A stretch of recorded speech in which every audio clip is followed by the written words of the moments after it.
But as you said, you had great times, wonderful times together. But there didn't seem to be a development, a romantic, intimate relationship that was developing into something where people were growing, where we were maturing, where people were maturing the way that we like to and should. We were familiar with each other. We knew what each other's downfalls were. Well, you did, and you worked in with that. You accepted that. Even though you knew at any time that could sabotage the whole relationship and ruin it, you come to terms with the fact that you had your shortcomings, and that was part of the trade-off. Let's go, please, immediately. Thank you. I've got the little dog. And the shortcomings were the trade-off for the togetherness. You accepted theirs, they accepted yours. Neither of you needed to have them. They were by choice. They were addictions and habits that quite easily could have been rehabilitated, but you'd given into them and decided that this was a part of life that you wanted to have and own. And therefore, that was the trade-off. It's called transactional, where you know something's wrong, the other person's willing to put up with that, the other person's willing to go along with that as long as they can do their dysfunctional stuff. You see this all the time, and these people age before they should. They're beautiful, wonderful people, but they age before they should. They experience sadness that they need not to have. They experience harm and trauma that they need not to have, and all these things add up against them. They work against them to bring ruin and harm and betrayal. You'll often see these people will be having extra relationship or marital affairs. They'll usually use their children as forms of emotional supply where there's lack in the relationship. This is called surrogacy or covert emotional incest at a parent adult child level, where the parent begins to use the child as a counselor or form of therapy to justify where they've ended up in life and to get someone that's just going to be in agreement with them. And the cycle continues. A lot of these people will stay on their own, having casual relationships where they end up with a disease or two here and there. They get abused and bashed. Some get robbed. They form little relationships, silly relationships with people that are thieves, based on sexual performance, which wanes and dwindles anyway as the reality of the person comes to light.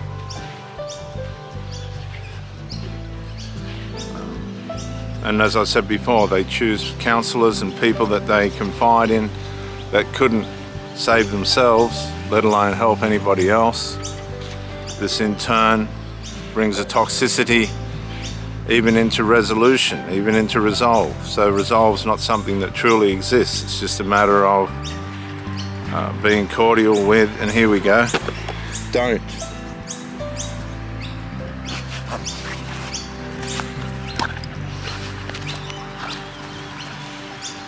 Okay, you have to take this thong. Being cordial with the rebellion and dysfunction, the toxicity. Toxicity has to be accepted in these relationships, otherwise they don't last.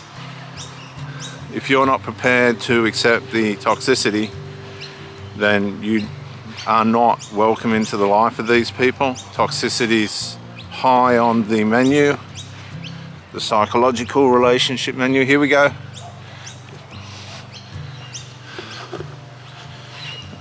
And if you don't play the game, then you don't stay in the relationship. They abandon you. They will cause what's known as a reverse discard. They'll set up situations and circumstances where you will not want to be with them, you will not want to associate with them, and you realize that, like this dog chewing the stick, that their habits and the way in which they operate and work don't work. They're not going to give up the stick. They're not going to give up the addiction. They're not going to give up the flawed behavior. And it goes to such an extent that because you're involved with this person, the consequences of the toxicity and other stuff that happens through it has consequences on you. How are you, mate? Yeah, good. Yeah, a bit cooler today. Oh, well, there's somebody then in the community that will actually talk and share a little greeting or a hello. Very hard to find these days. People are very paranoid by the way they're being treated by people that they've tried to trust.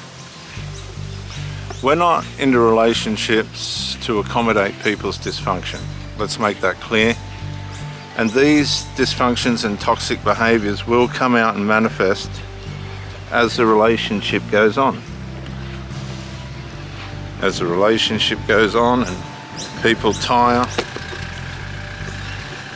and run off with parts of you that they waste and wreck.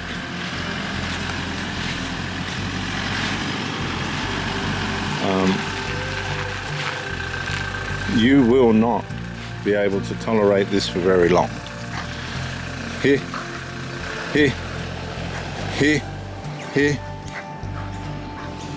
You'll become tired of it. You'll become intolerant of it.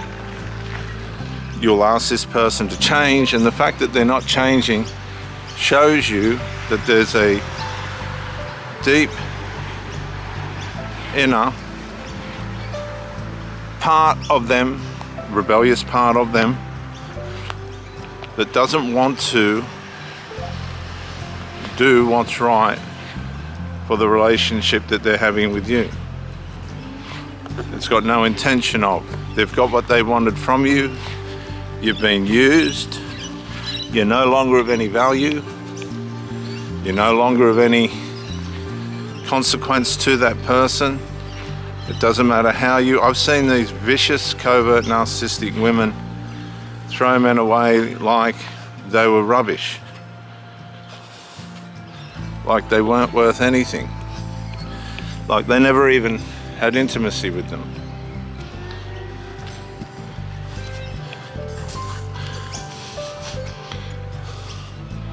And the damage that this does to people is irreparable in many cases, unless you're hardened to what women are like. Unfortunately, not enough people are trained in the art of the evil of woman. Because woman will go evil at her leisure. These covert narcissistic females that know how to... As a matter of fact, I just got news yesterday that the second woman I married, and we had a suspicion of this, has ended up back with the first husband. Now, stop it. We had a suspicion of this, that she had manipulated the situation where I was married to her to an extent where she just wanted to profit from it. And she did. Now she's back with the first husband. You'll find a lot of these people will go back to people that will tolerate them. I couldn't get rid of this person quick enough. She became nothing but trouble. The children were trouble. It was very, very toxic and very, very real. And I brought that on myself. I suppose past partners that I had were probably saying, well, he brought that on himself. Well, I did. You cannot, none of us can tell unless we're well trained in the art of seeing a narcissist, spotting a narcissist. You have to be able to tell quick that you're dealing with somebody that's setting you up to bring you down. And when you realize this and you spot this and you deal with it fast, you protect yourself from all the harm and loss and trauma that you'll be faced with if you try and stay in the relationship. These people will run you down, wear you out, and bring you to a psychological and, if possible, financial place of poverty that you would never comprehend or understand until you've experienced it, and you don't want to experience it.